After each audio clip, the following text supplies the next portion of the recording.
Yeah, let's see here. Next question looks like I've got one from Bradley. So Bradley asks, "Are you seeing AI deepfakes as a real threat?"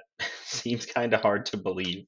Well, Bradley, I mean, it's all the buzz right now, right? You may have heard it's been all in the news lately. AI deepfakes are getting much more realistic, and now we've got companies that are kind of getting caught out, falling victim to these kind of cyber attacks. And a big example of that in the news lately, right, which might be sparking this question a little bit, is actually a engineering firm out of England called RUP, and RUP's unfortunately kind of finding itself in a bit of a PR nightmare as kind of a company that's been faced with AI deepfakes and have kind of fallen victim. So what actually happened with these guys is there was a AI deepfake impersonation of one of its executives that was used on a Zoom call with another person high ranking in the company that they used to commit a fraudulent financial transaction, right? So actually convinced a member of the team to send money to a cyber criminal by creating an AI deepfake of a member of their executive team, right? So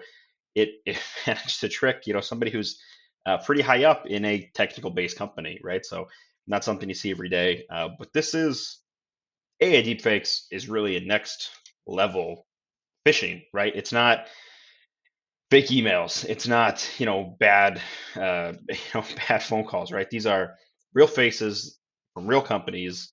They use fake voices and fake faces, and it should kind of serve as a wake up call. Often you need really high verification protocols for transactions like this, but it kind of goes to show that these companies you need more in place, right? So multi-factor authentication needs to be everywhere, right? It's not just for emails.